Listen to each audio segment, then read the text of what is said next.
আমি তো এমন দাবি আপনার কাছে করতে চাই না বিএনপির তারেক রহমানকে বিনা ভোটে প্রধানমন্ত্রী বানিয়ে দেয়। আমি এমন দাবি আপনার কাছে করতে চাই না আমাকে সিমি সিন্ডিকেট, সোলা বুথ সিন্ডিকেটের প্রধান করে দেয়।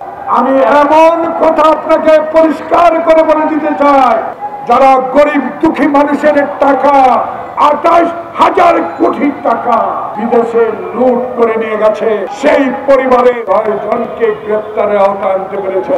কারা আপনাকে ভুল বুঝাবার চেষ্টা করছে? তারা যারা সচিবালয়ে আগুন দিয়েছে, তারা আপনাকে বুঝাতে চাচ্ছে এই সরকারকে নির্বাচন দিতে যত বিলম্ব করব ততই হাসিনার শক্তি বাড়াবে। সব আপনাদের খাতায় লিপিবদ্ধ আছে।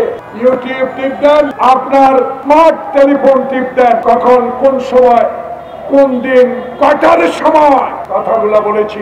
5 তারিখে হাসিনা পালিয়ে যাবে, 2 তারিখে আজকে থেকে তার সাঙ্গপাঙ্গ তার পরিবার সবাইকে বলেছে যত ডলার আছে ব্যাংকে, পাউন্ড আছে সব নিয়ে চলে যাও, আমি চলে যেতে পারবো। যারা আমার ডলার, আমার রিয়াল, পাউন্ড নিয়ে বিদেশে চলে গিয়েছে, তারা বিদেশে কিন্তু কারো বাসায় থাকে, তারা বিদেশে ভিক্ষা করে না, তারা বিদেশে 5 স্টার হোটেলে থাকে। আর হাসিনা ঠিক মতোই 28টি সুটকেস নিয়ে ভারতে মোদির কাছে আশ্রয় নিয়েছে। তাই তাদের অভাব না, অভাব ডক্টর ইউনূসের এই শাসন আমলের 18 কোটি মানুষের অভাব।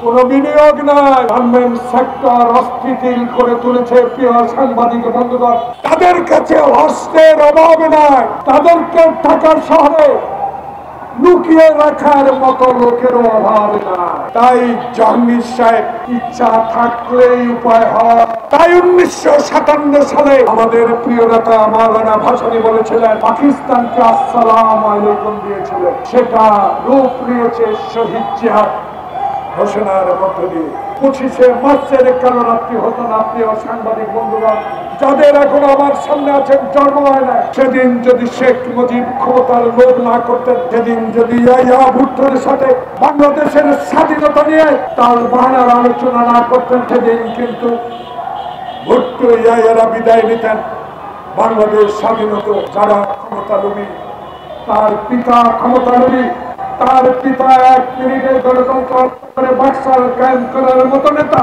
শেখ হাসিনা ইজারা দেওয়ার সরকার ছিল। তাই তিস্তার পানি আনতে পারি না। আজকে তাই পদ্মা শুকিয়ে যাচ্ছে, তিস্তা শুকিয়ে যাচ্ছে। জাগো বাহে তিস্তার জনগণ জাগো, এই স্লোগান আজ তারেক রহমানকে দিতে হয়। তাই আজকে ডক্টর প্রফেসর মোহাম্মদ ইউনূস আপনার কাছে অনুরোধ রইল, মেহেদী হারুন বাংলাদেশে ফ্যাসিস্ট হাসিনার আপনজন হিসাবে কাজ করে বাংলাদেশের নিরীহ মানুষকে হত্যা করেছে, তাদেরকে গ্রেফতার করুন এবং একটা উদাহরণ সৃষ্টি করুন। বিচার অবশ্যই হবে, আজ হোক কাল হোক। সেদিন মনে পড়ে আসাদের বিচার কে করেছে? বিএনপি ক্ষমতার আমলে। আসাদকে মুক্ত করেছে শেখ হাসিনা। তাই আমরা দৃঢ় চিত্তে বলতে চাই, আমরা বিচারের পক্ষে। নতুন দলের নাহিদ আপনার রক্তে সহযোদ্ধার অর্জিত স্বাধীনতা অনুগ্রহ করে নতুন দল নিয়ে মাঠে মাঠে যান, গ্রামে গঞ্জে যান, পৌরসভা যান, উপজেলায় যান, জেলা সদরে যান, বিভাগে যান, নিজের জনপ্রিয়তা যাচাই করুন।